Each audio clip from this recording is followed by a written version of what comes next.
नमस्कार दोस्तों, आपका स्वागत है एक बार फिर से हमारे चैनल चेतना पथ में। आप सभी को महापर्व जिउतिया व्रत की हार्दिक शुभकामनाएं। आज की हमारी इस वीडियो में हम आपके लिए जीवित पुत्रिका की बहुत ही सुंदर कथा लेकर आए हैं, जो सबसे पवित्र और कठिन व्रतों में से एक है। यह व्रत विशेषकर माताएं अपने पुत्रों की दीर्घायु और अच्छे स्वास्थ्य की कामना से करती हैं। यह व्रत केवल एक उपवास नहीं, बल्कि संतान की दीर्घायु, सुख समृद्धि और कल्याण की कामना से जुड़ी एक महान परंपरा है। आश्विन मास की अष्टमी तिथि को माताएं निर्जला उपवास रखकर जितिया व्रत की कथा सुनती हैं और अपने संतान के जीवन में किसी भी प्रकार का संकट न आए, इसकी प्रार्थना करती हैं। इस व्रत में न सिर्फ उपवास और पूजा का महत्व है, बल्कि इसके पीछे छिपी कथा हर माँ को प्रेरित करती है कि त्याग, तपस्या और आस्था से असंभव भी संभव हो सकता है। मान्यता है कि इस व्रत की कथा सुनने और पालन करने से संतान पर आने वाला संकट दूर हो जाता है। तो आइए पूरे भाव से सुनते हैं जिउतिया व्रत की पावन और अद्भुत कथा। उससे पहले अगर आप हमारे चैनल पर नए हैं तो वीडियो को लाइक करके चैनल को सब्सक्राइब कर लें, जिससे सभी धार्मिक व्रत कथा की वीडियो आप तक पहुंच सके। बहुत समय पहले की बात है, हिमालय के जंगलों के पास एक विशाल पेड़ था। उस पेड़ पर एक चील रहती थी और पेड़ के नीचे झाड़ी में एक सियारिन। वे दोनों बहुत ही अच्छी सहेलियां थीं।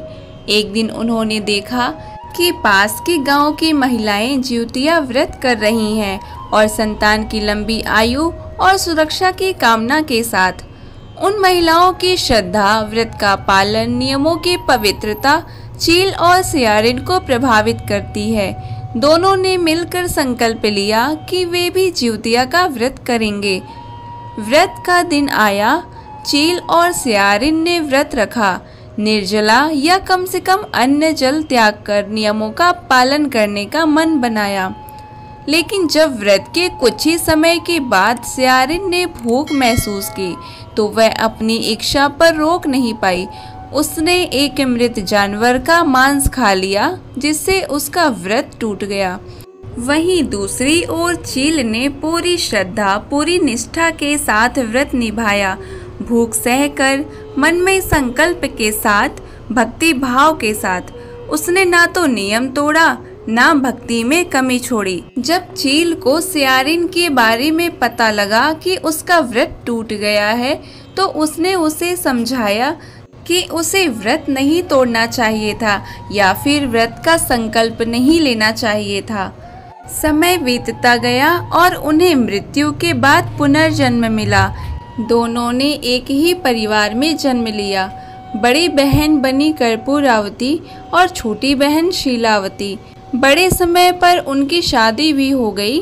कर्पूरावती ने राजकुमार से विवाह किया और शीलावती का विवाह ब्राह्मण परिवार में हुआ। दोनों को कई संतानें हुई।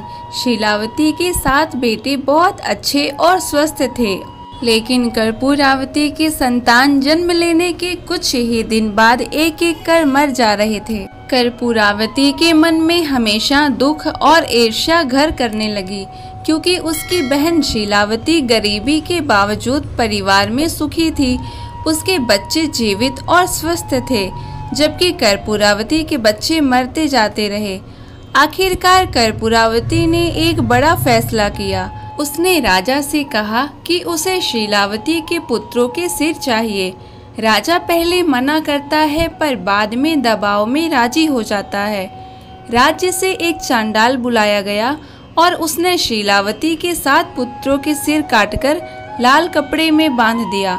कर्पूरावती ने उन सिरों को लाल कपड़े से लपेटा और बहन शीलावती के घर भेज दिया। वहीं उसी दिन शीलावती ने अपने व्रत का पारण किया। जब उसने बहन के भेजे लाल कपड़े खोलकर देखा, तो उसे बहुत आश्चर्य हुआ। उस लाल कपड़े में भेजे गए सिरों के स्थान पर नारियल, फल, कपड़े आदि शुभ वस्तुएं थीं। चमत्कारिक रूप से जीवित पुत्रों के सिर नारियल बन गए और कर्पूरावती के सातों पुत्र जीवित वापस लौट आए। यह सब देखकर कर्पूरावती को बहुत दुख हुआ और उसने शीलावती से माफी मांगी। शीलावती ने उसे बताया कि वह पूर्व जन्म में एक चील थी। उसने जिउतिया व्रत पूरी पवित्रता से निभाया, नियमों का पालन किया, इसलिए आज उसके पुत्र जीवित हैं। जबकि कर्पूरावती पूर्व जन्म में एक सियारिन थी। सियारिन ने व्रत का नियम तोड़ा, इच्छा में आकर नियम से विचलित हुई और भूख बर्दाश्त न करने की वजह से उसने मांस खा लिया था, इसलिए आज उसकी संतान को यह दुख भोगना पड़ा। इस प्रकार चील और सियारिन की यह कथा जिउतिया व्रत की महिमा को बयां करती है। जिस तरह चील ने नियम और आस्था का पालन कर अपने संतानों का जीवन सुरक्षित किया, उसी प्रकार यह व्रत हर माँ के हृदय में विश्वास और संकल्प की शक्ति जगाता है। जिउतिया व्रत केवल एक परंपरा नहीं बल्कि मातृत्व के त्याग, तपस्या और अमर प्रेम का प्रतीक है। जो भी माता श्रद्धा और निष्ठा से यह व्रत करती है, उनके जीवन में संतान की रक्षा, सुख और समृद्धि सदा बनी रहती है। जिउतिया व्रत 3 दिन का होता है, सप्तमी, अष्टमी और नवमी। पहले दिन नहाए खाए यानी सुबह स्नान कर विशुद्ध रूप से भोजन किया जाता है और दूसरे दिन खुरजिउतिया यानी जीवित पुत्र का दिवस।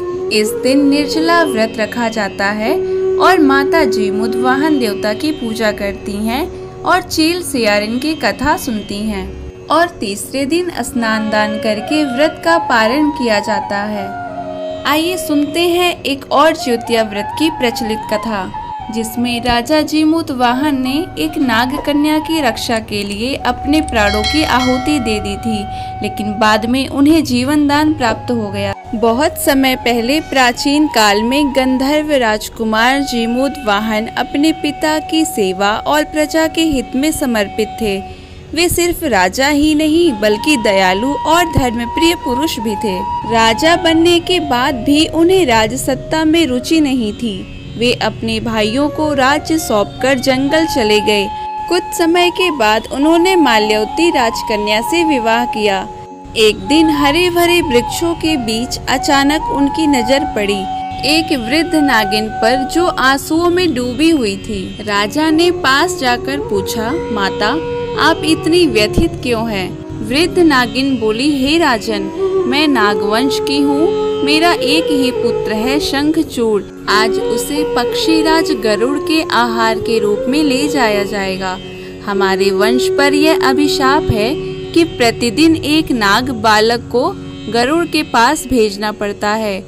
आज मेरी बारी आई है और मैं अपने इकलौते पुत्र को खोने जा रही हूँ। इतना कहकर वह बिलख पड़ी। उसके आंसुओं ने राजा जीमुत वाहन का हृदय झकझोर दिया। राजा ने वृद्धा को आश्वासन दिया कि हे माता, चिंता मत करिए, तुम्हारे पुत्र को मैं गरुड़ का भोजन नहीं बनने दूंगा। गरुड़ के सामने मैं स्वयं उसकी जगह पे चला जाऊंगा। इतना कहकर जीमुत वाहन वहां से चले गए और वृद्ध नागिन की आंखों में आंसू आ गए। भोर होने पर शंखचूड़ के स्थान पर राजा जीमुत वाहन लाल वस्त्र ओढ़कर चट्टान पर लेट गए और वे गरुड़ की प्रतीक्षा करने लगे। थोड़ी ही देर में आकाश में पंखों की गड़गड़ाहट गूंज उठी। पक्षीराज गरुड़ अपने विशाल पंख फैलाए नीचे उतरे और उन्होंने समझा कि यही वह नागपुत्र शंखचूड़ है। उन्होंने अपने नुकीले पंजों से राजा को दबोच लिया और अपनी चोंच से वार करने लगे। परंतु तभी गरुड़ ने देखा कि यह नाग बालक कुछ अलग है। उसकी आंखों में भय नहीं बल्कि करुणा और धैर्य है। पक्षीराज गरुड़ ने रुककर पूछा, बताओ तुम कौन हो? तुम्हारे हृदय में नागों जैसा भय नहीं, यह सहनशीलता क्यों? राजा ने बहुत शांत स्वर में कहा, मैं नागपुत्र नहीं हूँ, मैं हूँ जीमुत वाहन। मैंने एक माँ का दुख देखा और उसकी संतान को बचाने के लिए अपनी जान दांव पर लगा दी, क्योंकि संतान की रक्षा सबसे बड़ा धर्म है।